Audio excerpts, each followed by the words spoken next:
Thanks to our sponsor Donedeal.ie, we bring you Business Bites, the best bits of that great business show served up in individual servings.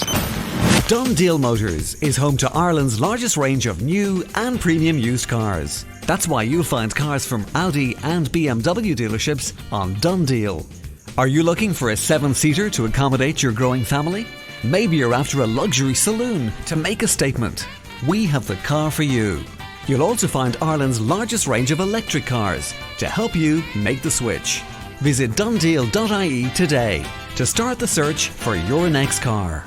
From episode 127, Kate McLoughlin, Managing Director of her third-generation family butchers, wants help from companies who want to know the true provenance of the foods they sell. So, what happens when business reality collides with business nostalgia? Kate McLoughlin is MD of a 65-year-old third-generation family butcher's business. They had a traditional butcher shop in Ballyfermot in Dublin until recently, when they took the painful decision to shut shop and concentrate on growing their business directly supplying quality restaurants and food outlets around Dublin. They were finding it nigh on impossible to compete with the big boy butchers. Now, I came across Kate via our mega supporter, Paula Fitzsimons. Yep, there you go again, who keeps sending us fabulous women entrepreneurs from her Enterprise Ireland backed courses. Kate has been on 1, 2, 3 courses with Paula so far, going back for more because they're so good, she says. Kate McLoughlin, welcome to That Great Business Show. Thank you. That was a very nice introduction. It goes downhill from here. Okay, great. You're a butcher, but you're not a butcher. No, I know. I've struggled with this for a while. I run a butcher's. I come from a long line of butchers. I've 2 uncles, my dad, my grandfather. My father-in-law is also a butcher, but no, I'm not. And we employ great butchers who have an incredible skill. So I would feel I would not call myself a butcher, but the ins and outs, yes, I can go there. Yeah. There is a lovely photograph, and we will be putting it up onto the website, thatgreatbusinessshow.com, of Kate McLoughlin with an OU. And what it is, it's Kate holding a poor little piggy's head. Yeah. And the piggy is dispatched, so the rest of the piggy is not there. And that must make you feel like you're in there. You're a real butcher. Oh, well, it makes me feel proud. Day one, I definitely was shocked by the pig's heads. But, when you realise that every part of the animal is important and we have to move every part of the animal, that, it's just as good as the bacon or the leg or the rack, Snout to tail, is that what it is? Nose to tail, yeah. So it's quite a fashionable term at the moment, but we've been doing that for generations, really. Buying full carcass animals is really what we have to do to get the best quality product. And we'll get back to that in a second, because talk to me about what happened because you had to close down the family butcher shop. 65 years in business. It's a long time. It's a long time, yeah. It was my grandfather's shop, which he opened 6 decades ago, which my uncles and all my family did their time in. And the time came after COVID and habits had changed. Shoppers had changed and the area had changed. It was difficult for people to pull into, and shopping needs to be easy for people. And we made the decision that it wasn't working for us as a business anymore. And we needed to really focus all of our energy into where the growth potential was, which is the wholesale business. Which we'll get on to, because I need to know, is the family butcher, as we used to know, about to die? Is it all over for them? I hope not. I really hope not. And I think everybody eats meat at a certain level. Most people eat meat, and I think it's important that people focus on the quality of the meat. So maybe if it has to be less frequently, but better quality. So I would really hope that the good quality butchers out there, even if there's less of them, that they can provide good quality produce to communities. I'm trying to very gently bring you around to start giving out about the big chains, the Tesco's, the Dunnes and whatever. Yeah. Are they doing it in for you? Because, we like meat, we like all the above, and we want to eat the best we can. But when you're running around and you just need to get fed, you see a lamb chop or a pork chop or whatever, and that goes into the basket. And do people really discern, that's a better pork chop than that's a better lamb chop? I think it's hard. I'm guilty of it too. I'm in a supermarket and I still pick up sausages if I need them. People have to do what they have to do, and people are very time poor. But I think that the supermarkets are giving a bad name to the meat industry. Are they? I think that they're selling a product at the wrong price. I think that it's sold too cheap. So then when people go into a butcher to buy a quality product, that they feel that they're being maybe ripped off, where really, it's the true value of the product. And that's your perfect opportunity to explain what is the difference, because your business model is so different to the large multiples. Yeah. So where we are now is we have a factory which employs 12 people. That's in Clondalkin. In Clondalkin, yeah. And from there we supply restaurants and hotels in Dublin and beyond. And what makes us different is that we source from small family farms and abattoirs to source the best product, some of the best product in Ireland. Full carcass, beef, lamb, pork, poultry, venison, we do it all. And going back to what we were saying earlier about nose to tail, when you buy the full carcass, you have to find a home for all of it. And finding a home is a challenge. It would be much easier if we just bought a box of rashers in and sold them. But you can't stand over the quality. And for us and McLaughlin's, it's all about quality. It's about the quality that we give our customers, because our customers, they want the best quality for their customers. So to buy the full animal, we dry age our beef, we brine our own bacon, we have a smoker where we smoke pork, we cook pastrami, hams, we make sausages, even haggis. We do it all. Because I'm listening to that, I'm thinking, but that's the makings of a brand. So is the journey, I hate using that term, but I will, that you guys are on, are you going to try to brand things McLoughlin so that I go around and say, McLoughlin, they're good? Well, we are. I would like to think of us as a brand, really. And when you eat in our restaurants, they print McLaughlin's on the menu. I saw that. Oh, well, good. Yeah. And it's there's nothing more satisfying whether you're in the old spot eating a ribeye steak and it's McLaughlin's, or you're in Urbanity coffee shop having a sausage sandwich. And, when our customers are proud to put our name on the menu, we know we're doing something right.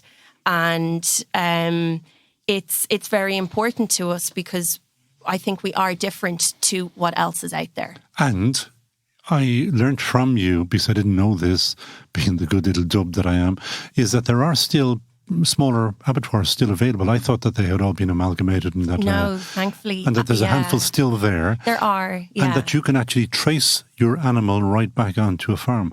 Absolutely. 100%. So every animal that comes into us is tagged with the farmer's name and the farm. So we source from a small pool of farmers in South Leinster predominantly, and they're small family businesses. Farmers like we are, they sell to the local abattoir, and they deliver up to us on a weekly basis. So we have a requirement for our customers of what type of cattle and grade that we want. So we've been working with them for so long, they know how to rear the cattle, and they're ensured that we will buy from them then. But does it actually go that far down the chain? It's only 2 steps. But do you know that Mrs. McCarthy is growing cattle, and that Mrs. McCarthy will give you the right cattle for your for your abattoir? Well, the trust works both ways. Yeah. So if Mrs. McCarthy's got her cattle and she's selling it to our, say, Niall O'Gorman in Castledermot is our abattoir, he picks the beef for us. he sends up the beef that will meet our specs. So, there's no point in small, cows that are too small or too big. We need one a certain size. We need them a certain breed and a certain age. And thankfully, we've got relationships with our suppliers that's what we get. I hope we haven't got the relationships with the cattle because that'd be short term. Yeah. So, hard question, but please answer, is that if Tesco or Dunnes or whomsoever are selling it at 1, what is the correct price that they should be selling at? Should that be 2, or what is the margin that is just unsustainable? I do see chickens at €6 and I just say, no way. Yeah, I mean, look, supermarkets pricing is extremely complex. There's loss leaders.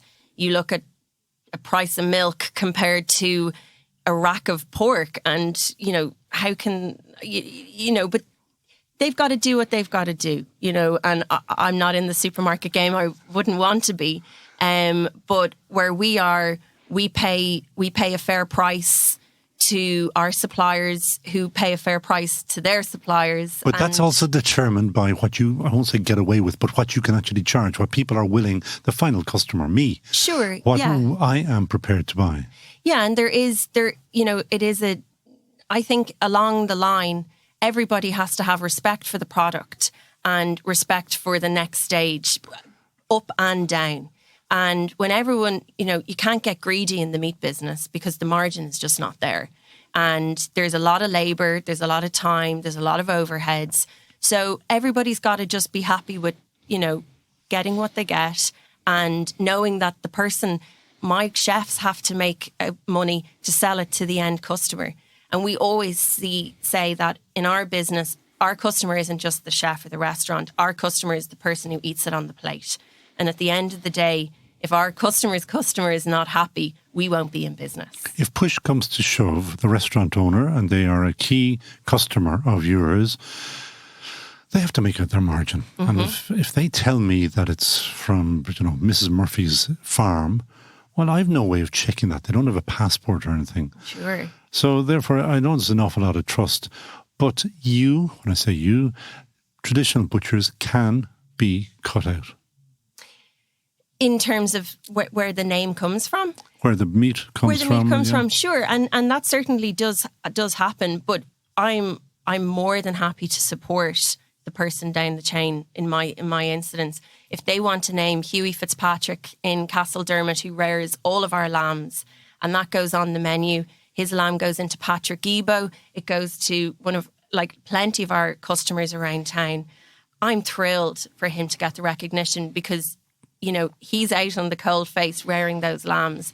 Yes, we have an important part to play in processing and butchering and supplying, but, you can't win them all, so it's... So there's a big education there because you have to convince people who are not just time poor, they're also poor, as in financially poor, that your product is better. How do you measure better? To our restaurant customers? Correct, yeah.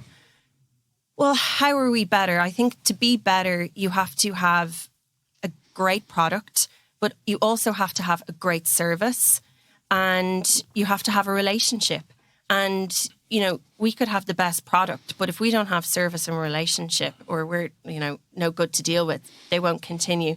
So we have relationships with our customers for a long time because I like dealing with them, they like dealing with us, and we try to always deliver the best we can. We don't always get it right, but we throw our hands up when we don't and we fix it. What could possibly go wrong? What has gone wrong on you? Oh, well, I mean, it's not a science. Animals certainly aren't, it's not like baking a cake. Some are too fatty, some are, too lean. Mistakes happen, they get the wrong product or, the wrong spec. But we've a pretty quick turnaround and we always strive to fix it as quick as we can. Yeah. And you are, now we've closed the shop, but you are expanding on the wholesale side. Yeah, absolutely. So we've grown from having one van on the road. We now have 4 vans on the road, and we use the DPD courier network for next day delivery all over Ireland. So we're delivering down as far as Sheen Falls in County Kerry, right across Ireland. And that is wholesale only, really. I mean, Wholesale only. Yeah. Ever think of the Americans? And I've always intrigued by this. The Americans, you can buy whatever kind of meat you want, and they just ship it to you, to individuals. Yeah. Did you ever consider shipping it? We went down that road during COVID, and it was challenging, to be honest.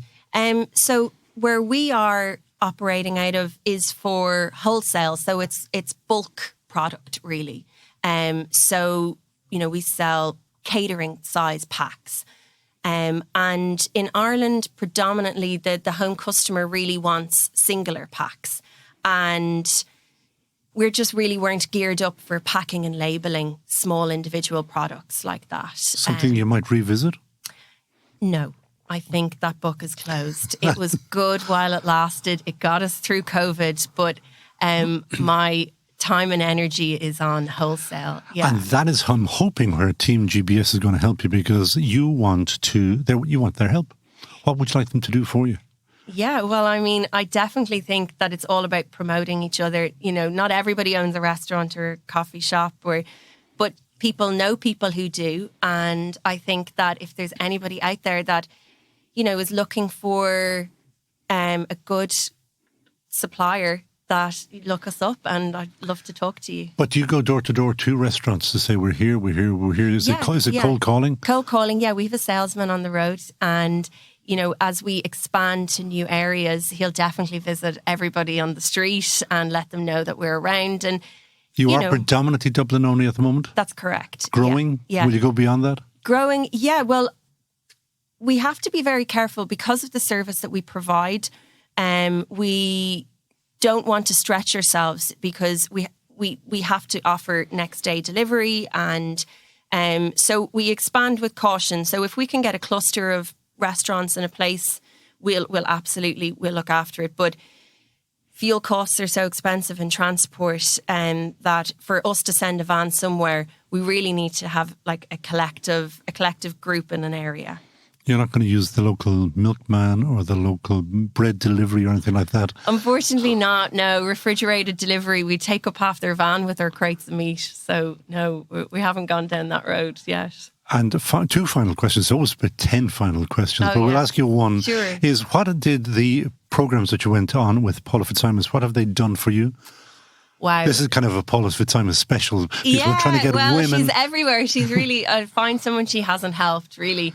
Going on the Going for Growth programme personally has just given me confidence and really opened my eyes to other females entrepreneurs out there. Working for yourself can be so lonely. Have you got a mentor? I do at the moment. Yeah, we're on a table with 8 people and Fiona O'Carroll. Yeah, I'm going to say, who is your mentor? You better give her a shout out. Yeah, she'll love you more. Yeah, and we're doing great work. She's our topic is scalability in business, and we're all in different industries, but we're meeting 6 times over 6 months. We've set ourselves goals and targets, and we've hold ourselves accountable. 6 times in 6 months. Not 6 months. Not every 6 months. No. Otherwise you'd be at this for years. Yeah. And one of the criteria I thought was that they are always looking for people to think on export. There's no chance you could export, is there? Absolutely. Yeah, we do export at the moment as do well. You? Yes. Tell me more. Yeah. You see, now you've got me on another track. Yeah, but what are you exporting and where to? At the moment, believe it or not, we're exporting haggis. So we identified a gap in the market. You can't get haggis out of the UK with Brexit. And we make haggis, and thankfully, Mr. Google, people who Google us find that we are a producer of haggis. So we have been able to ship haggis to the Netherlands, to Germany, for all the Scottish people who want to celebrate Burns Day. So too late this year. But next year, McLoughlin's. Yeah. What is unusual are you doing? Unusual products. Well, haggis is probably the most unusual because it's one that's not eaten by most Irish people. But we smoke and make our own beautiful cooked pastrami. And yeah, we'll try our hand at anything. There is. I used to work once upon a time in a different radio station, and I had a guy on from Northern Ireland, and he talked about, he was in the abattoir business, and about pizzle. You will not know what pizzle is, do you? No. No, you don't want to know. He makes a huge amount of money out of it. And if I can find it, I will actually tag it on. We're now putting up different kinds of things on that Great Business Show's site. It is one of the funniest things that I ever dealt with was pizzle. Okay. The rest you can leave to your imagination. Okay. Final question. Kate McLoughlin, who would she hire in a heartbeat? I would hire my grandfather. I was 12 when he passed away, and I never had the opportunity to work with him. And over 2 decades later, the business we are today has been shaped by his positive mindset and his hard work attitude. And What was his name? He was known as the boss by his family and employees. His name was Joe McLoughlin. And he, to this day, people that knew him I just always have the fondest things to say about him, and anyone that worked with him did as well. And I'd love to have him back to have a go at the business together. But, you know, I've got the next best thing with my dad, and I'm very lucky to be working with him in the business as well. So, yeah. Well, to the boss, Joe McLoughlin. Yeah. I think that's a fair request. We can't bring him back, but he's still with you. Like he is. He's obviously lives on. Yeah, the whole culture and the attitude and all is there. Yeah. Kate McLoughlin, MD of McLoughlin's Butchers, thank you so much for joining us on That Great Business Show. Want to increase sales, reduce overheads, and provide customers with a better service? Then use Big Red Web, the easiest way to develop and maintain your website. It gives you powerful business reporting, digital marketing, and automatically integrates with the award-winning Big Red cloud accounting software. It's a game changer for SME businesses. It's so good, the government gives you a €2,500 grant towards it. Big Red Web, e-commerce made simple. BigRedCloud.com/web. De facto shaving oil, made only from natural oils. Nothing nasty on your skin. This interview was first posted on episode 127 of That Great Business Show. Share with anyone you know in the food business or interested in the food they eat. For more great business insights, listen to the entire back catalogue of That Great